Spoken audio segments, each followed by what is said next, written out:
Gamitin natin yung octopus card. So dito tayo ngayon sa Tungchung. Finally nakalabas na kami sa train. So merong coffee pods. Sarap. Clock tower. Ayan. So may mga ilaw sa taas. Pumili kami isa lang. So kain guys. So ngayon na pupunta na kami ng Hotel Bravo. Nagpa-load na din kami sa ating octopus card. Another 100 lang. So train tayo ngayon para diretso. Gamitin natin yung octopus card. Scan. Saan yung scan? So orange line tapos red line para makapunta kami sa TST. So dito pala kapag meron kang dalang luggage, dapat nakalift ka, wag kang sisingit sa escalator. May nakita kami kanina sa mall. Oo, meron. Hirap na hirap siya. Ano nila yung luggage sa escalator. Sadly, pinawit. Ano na kami? Baka hindi na lang nabasa. Okay, so dito tayo ngayon sa Tungchung. Tapos, ito yung Sunny Bay. Pero dito tayo bababa sa Liking kasi dito tayo sa Chuan 1 line lilipat. Mamaya magantay lang tayo ng train. Tapos sakay tayo next na lang. Train na kami. Okay, so nasa Chuan 1 line na kami. Punta naman kami ngayon sa Chimchacho naman. Pakita ko sa inyong map. So dito tayo ngayon sa Liking. Tapos dadaan tayo sa Mayfu, Lachichok hanggang makapunta tayo sa Chimchachoy. Ayan. So dyan tayo. Dito tayo sasakay. So dito na kami sa Chimchacho station. And pupunta lang kami sa letter H kasi doon kami mag-exit. Kasi doon malapit ang Hotel Bravo. Ito yung mga exit. Pipili na lang kayo kung saan sinasabi ng Google. Finally, nakalabas na kami sa train. Medyo nalito kami. Bumuwan sa amin Chungking Mansion. Lakad na tayo papunta Hotel Bravo. Hi, babe. Room tour. Okay, so ito yung room namin for 5 days. Andyan agad ang gamit namin. So, merong coffee pods. Ayan. Tapos, actually, may sala. Hello, babe. And may full body mirror here. May mirror din here. Malinis ang CR actually. And maluwag. May ano din may shower din. Walang bidet lang. Tapos marami silang saksakan dito. Plus point. May TV. May TV din dito. Ito naman yung bed. Tapos ang view namin, ginagawa lang kasi pero kita dito yung dagat. Ayan yung dagat. Kita yung dagat dito. Kita yung dagat. So, bumili kami sa isang Michelin star. Pangalan niya is Chung Hiki Shanghai Fried Prawns. Ayan. So, 3-minute walk lang to sa Hotel Bravo. And kumakain na si baby. Sarap daw. Ito yung order. Oo nga. Patingin ng pagkain. Sarap. Truffle yung truffle. Ito yung pag-in-order namin. Ayan. So, dito kami kumain guys. Ayan. Chung Hiki. So, Michelin star to. Letter C ang kinuha namin. Ayan. So, Michelin star siya 2024, 2025. Ayan siya. So, sarap nung kinain namin dito. Sulit-sulit puntahan. Sarap, no? Good evening guys, nakapahinga na kami. Natulog muna kami for 2 hours. 2 hours, no? Ko alam. Oo, basta 2 hours. Mga around 7 PM na. And yeah, magdi-dinner tayo ngayon. Maghanap tayo ng makakainan dito sa Chimchacho. Okay? Let's go! So ito yung Victoria Harbor paggabi. Ayan siya. Tapos actually mahangin dito guys. Ayan. May mga tumatambay lang din sa gilid. And makikita dito yung clock tower. Ayan. Tapos andun sa likod yung cultural center. So galing kami kanina doon. Doon kami galing. Hindi lang kami nakapag-video niya. Pero bukas dadaan din naman kami dito para ma-check kung ano itsura pag umaga. Tapos dito paggabi may mga boat na nakaparada dito. Nangaalok sila ng parang tour for the night. Tapos may mga libreng drinks and all.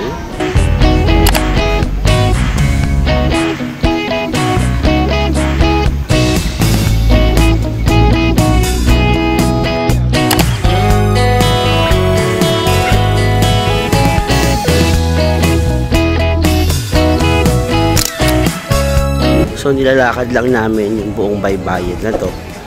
And tahimik. Mamayang 8 PM pa daw yung Symphony of Lights. And ayan, ganito yung itsura niya kapag gabi. Ngayon kasi medyo marami ang tao, so walang pwesto. Oo, Friday din kasi. So may mga kamay dito na pwede lagyan, pero Hinahanap ko yung kamay. wala nga eh, kasi walang space eh. Tapos nakita lang namin yung moon. I'm not sure kung yun yung moon, but it's red. Hello guys. So dito lang kami tambay muna, papahangin. Hinahanap namin yung mga kamay. So meron kami nakita David Chang Ami. Hinahanap namin si Bruce Lee. Pero sa dulo pa nakakapagod. So, pahinga muna. Kasi ang sarap din ng hangin. Maganda talaga pumunta dito din ng umaga para walang tao. Masi-check mo talaga lahat ng kamay. No? Pero grabe, ang relaxing. Kasi sobrang hangin. Mainit niya, pero ngayon sobrang... Yan yung likod namin, yung view. Yan yung view. Ganito siya. Ayan. So, yung mga kamay. So, ilang kamay na kaya ang humawak dito ngayong gabi? Kay David Chang yan. So, halos lahat ng andito. Marami yan dyan sa gilid. May kamay. Tapos, ayun yung moon. So, ayun, hindi ko alam kung gawa ng China. Zoom natin yung moon. Kung totoo ba to. So, yung moon. Ayan. Sobrang ganda. Timing. And ito yung ibang view natin. Hi babe. So nagsisimula na yung Symphony of Lights every 8 PM to. So yung mga building. Pero nag-a-announce sila. Oo. Ano oras? So ang mga building kasi dito parang nag-synchronize ng mga laser. Ayan siya guys. So ignore nyo na lang si ate. Pero wag niyo ignore si baby. Ayan, Symphony of Light. Ayan, umilaw naman na lahat. So, ganyan yung Symphony of Lights. May mga ilaw sa taas. May music yan, hindi lang talaga marinig natin. Pero yan yung aabangan every 8 PM dito sa Harbor. Then, nahanap na namin si Bruce Lee. Nasa dulo siya ng Avenue of Stars. Ayan siya. Hindi siya gumagalaw. Statue.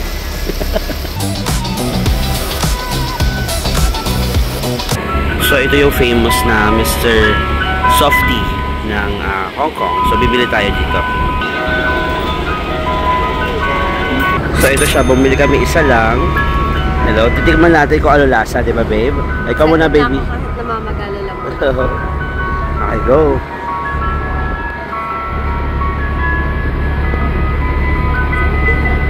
Ako.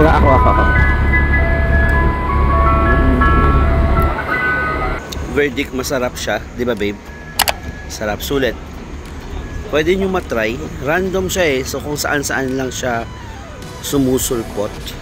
Super sulit naman. $12 lang pala to. So ngayon naman, naghahanap naman kami ng makakainan. Pero actually may makakainan na kami. Ay! Mac Noodles. Mac Noodles. So nagawa kasi namin yung itinerary. Naka-ano na talaga siya, pre-planned na. So pupuntahan na lang talaga namin. Ayan na yung Mac Noodles. Actually, galing kami kanina dito. Nung bumili kami ng pan-fried. Pan ba yun?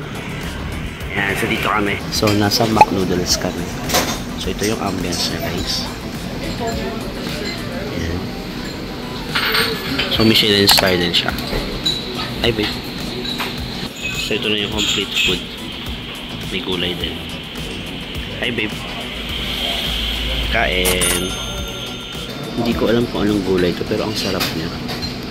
Ito ang sarap ng sabaw. Ito din ang sarap ng sabaw niya. No? Worth it, babe, no? After how many minutes na lakad?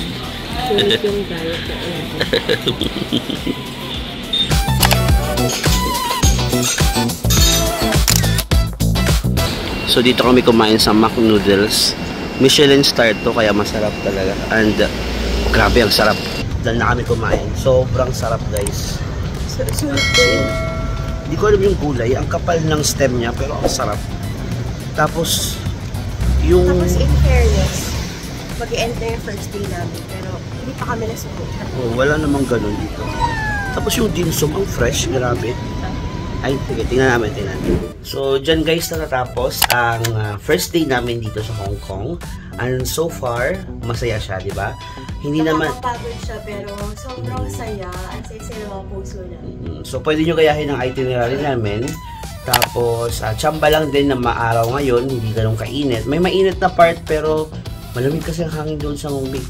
Tapos, wala pa kaming scenario na pagsungitan kami, which is, actually, ina-expect namin na mangyayari sa amin, pero so far, wala. So, good experience ang nangyari sa amin dito sa Hong Kong, diba? Sana magtuloy-tuloy. So, pahinga na kami ngayong araw para bukas, Disneyland naman tayo, okay? So, yun lang guys. Salamat. Pa-like and subscribe. Annyeong!